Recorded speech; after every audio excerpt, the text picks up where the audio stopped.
Okay, so I listen to a radio show. It airs over in, I think their main headquarters is in Sydney, but I tune into the Melbourne station. Anyways, it's nationwide over in Australia.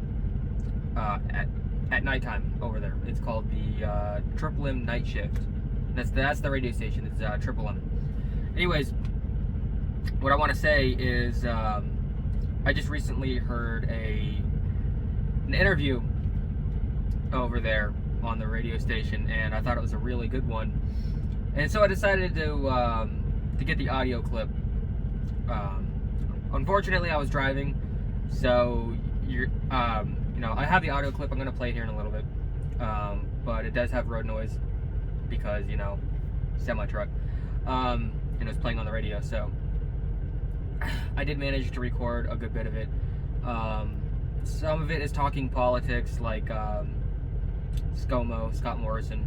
And if you're interested in Aussie politics, then it should be on the Triple M podcast for the Triple M Night Shift, if y'all are interested at all in listening to it in full. But they were talking about body language, and body language is extremely important to understand. And what they were saying is that I think it's 7% of our communication is verbal, and the rest is body language. Now, this is extremely important, especially in the prepping community, as if you're meeting someone, or if you're you have somebody coming up to you, and you're not sure if they're lying, body language is going to tell you the truth, whether or not they are telling you the truth or not, or if you believe they're telling you the truth or not. Learn to read body language, and you'll get the full picture. Now, I want y'all to listen to this interview. It's on the, I think it's like anywhere between 13 and 16 minutes long. I don't remember exactly, but I'm about to play it next. I hope y'all enjoy. Like, comment down it. Just tell me what you think about it. I think it's important for everybody to know. Is non-verbal. Like, we're saying words, but people are reading our body language and picking up on other things. Absolutely. So, Pat, only about 7% of our communication is verbal, and the rest, so around 93%, is non-verbal. So that makes up what we do with our face, our body, our posture, and everything else. So the non-verbal communication is actually more useful for us when we're looking for behaviour, changes in behaviour, and possible deception.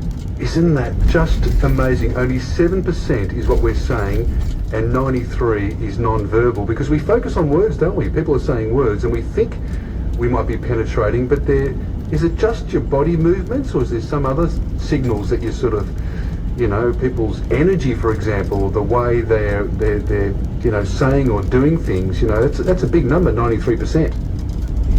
Yeah, so Pat, it's a whole number of things. So we've got all our facial expressions, so what we're doing with our face. So, we have all these, we have 43 muscles in our face, and they all work together to make over 10,000 different expressions on our face. So we have all these expressions that we express on our face, and that reflects how we're feeling, so our emotions. Then we've got, even all these clever things we can do with our eyes. So we can almost use our physical nervous system to make certain parts of our bodies do certain things. So if you think sort of, a death stare, or, some people can sort of wiggle their ears and do all sorts of strange things. So we're capable of making all these strange movements with our bodies. So we've got body posture as well, how we carry ourselves, how we move, how we sit, how close we sort of stand to people. Right. What we wear, Sharon, is what we wear as well as a signal to the world of, people sort of, I don't know, you see young people maybe dyeing their hair purple, for example, or wearing crazy stuff, and I think, well, they're rebelling, they're sending a signal to the world that they don't want to conform. I know I'm taking us outside the facial expressions and the movement, but is that another thing, what people wear, sort of subconsciously they're sending a message to the world? absolutely. And we all have our own personalities, and and how we want to present ourselves to the world. And whether we like it or not, we are judged. We're judged by what we look like, because we all want to belong to part of a tribe. So we all judge each other on different characteristics depending on what we feel is normal for us. So if somebody has lots of tattoos and body piercings, then perhaps they might not relate to maybe someone that works on Wall Street.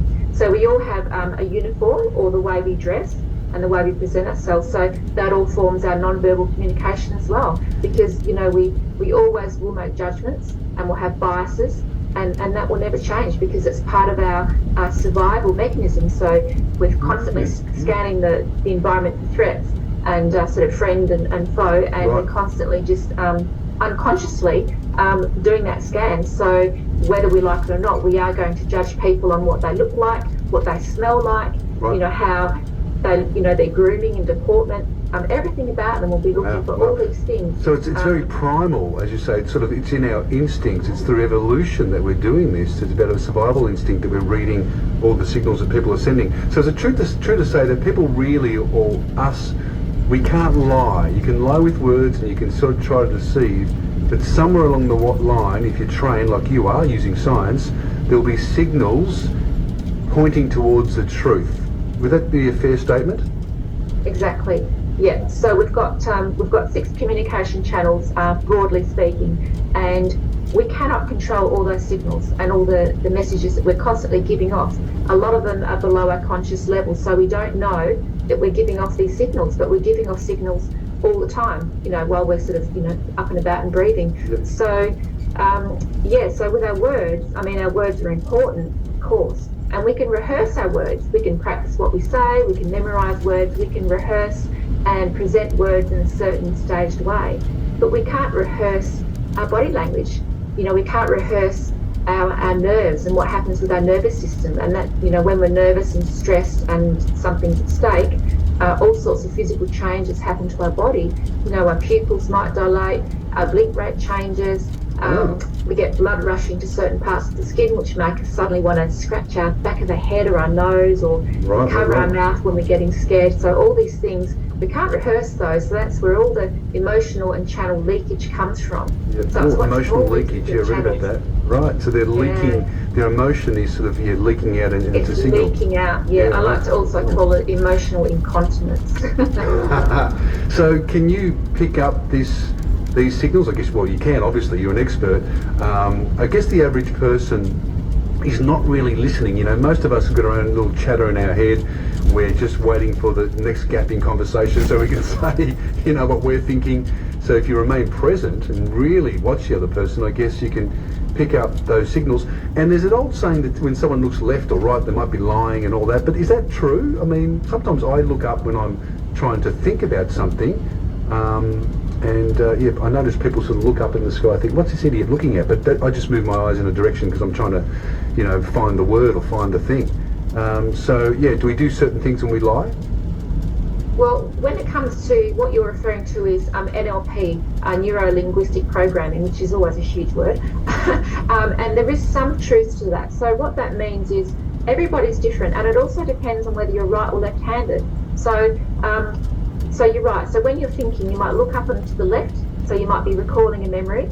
If you look up and to the right, you might be recalling or visualizing making something up. And then we have looking sort of down to the left and down to the right. They can mean different things, but they can be different for different people. So we can't actually generalize and say just because you look up and to the left means you're thinking. Right. It could be the opposite. So we can't rely on that. We have a baseline behaviour. So so if you're always looking up into one direction, that will be your baseline, and that's where your thought will go when you're having an inner dialogue. And for most of us, will be sort of a certain direction all the time. Yeah. So when you said a baseline there, Sharon, do you need to know something? This thing about as soon as I meet somebody I know, but is the truth that you need to know somebody over a period of time and you get a bit of sense of that baseline activity, how they're acting, what they're doing, and then you can pick it up from then? You need to know them for a period of time, or when they walk straight in, you can tell. Sharon, do you need to know them, or is it easy to pick it straight away? Yeah, look, people, we're really amazing creatures. So we've evolved to, we have this sort of instinct to survive. So when we walk into a room and we see someone for the first time, we'll usually do one of three things. Our brain, but without us even thinking, our brain will sort of think they're a threat, they're a friend, or I'm not sure, they're just indifferent. And our brain just makes these snap decisions and judgments in a split second when we first come across somebody. And you know how when you meet someone or you see someone and there's just something that's not quite right and you don't know what it is? That's sort of, that's just our evolution and our body saying, hang on, this might be a threat, preparing sort of to fight or flee. But then if you start talking to someone, you might think, they're part of my tribe, there's nothing, what was I worried about? So our brain makes these decisions on what it thinks is a friend or a threat. But you're right, baseline behaviour is really important because the more we know somebody and how they behave, when they start perhaps being dishonest and lying to us, we can see all these changes in their baseline, which can then signal to us, oh, okay, they weren't doing that before, why are they suddenly doing that behaviour? Yes. So the more you know someone, the better you know someone, the more you will know when they're not being honest with you. So obviously family, good friends, maybe good colleagues, you'll have a really good understanding of all their little quirks and mannerisms, all their soothing behaviours, and then when they're under stress or when they're uncomfortable or perhaps want to conceal something, you'll start to see lots of little changes in that behaviour. Baseline behaviour is really important. Now, Sharon, you mentioned about an instinct, and you feel something about somebody when you meet them, or you go to the workplace and you meet somebody and you sort of you don't feel quite right. But how do you pick up the times when your brain is lying to you? And I say that because I reckon, and I do this too, people think in patterns, and it's a real sort of danger. So you meet somebody that reminds you of somebody else. They might have the same name, they might be in the same position, you've had a bad experience at work, you get a new job and then the same person sits there, and you just associate that pattern from before with this new person, but it's not the reality. And I might be taking this somewhere else, but you're right. But can you trust your brain and instincts all the time, or is it sometimes sending you the wrong signals? Yeah, sometimes we do get the wrong signals, absolutely, because what happens when we've had a bad experience or any sort of experience, we have different parts of memory. So our memory sort of catalogues all these different things, and we have all these patterns of behaviour. So when we sort of see a pattern happening, we think, I know that pattern. That reminds me of this person that did that to me, 10 years ago or yesterday or whatever it is. So our brain's looking for sort of things that are familiar.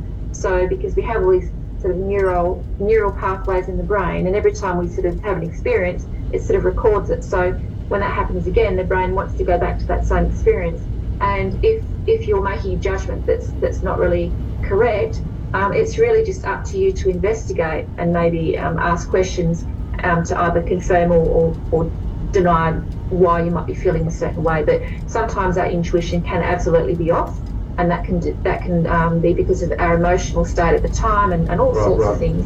How do you know somebody likes you, Sharon? When you're trying to attract somebody of the opposite sex, she's touching her hair or she's flapping her eyelids or whatever. Can you tell when somebody fancies you?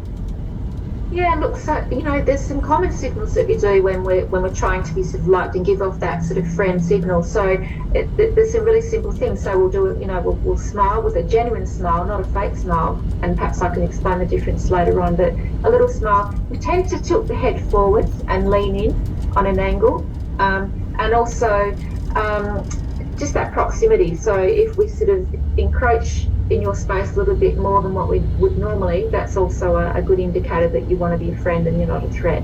So, it's the way that you hold your body. So those initial little things are also the eyebrow flash. So when we raise our eyebrows, it means lots of things, but in that situation where we're trying to be someone's friend or indicate that we like somebody or we want to be their friend or be in their good side, we sort of raise our eyebrows because that's a friend signal. Whereas if our eyebrows are down, that's sort of more, no, don't come near me, not interested, don't like you. So the eyebrow flash is really good.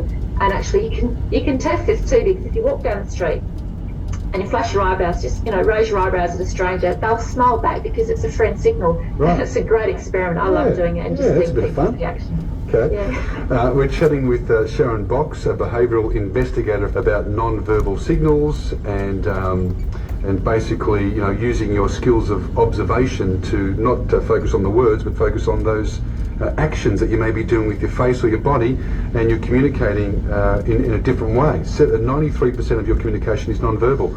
So let's focus on Scott Morrison and Anthony Albanese. Very interesting. They've been having those debates over the last couple of weeks, and there was one on Sunday night. I think there's another one on Wednesday night again.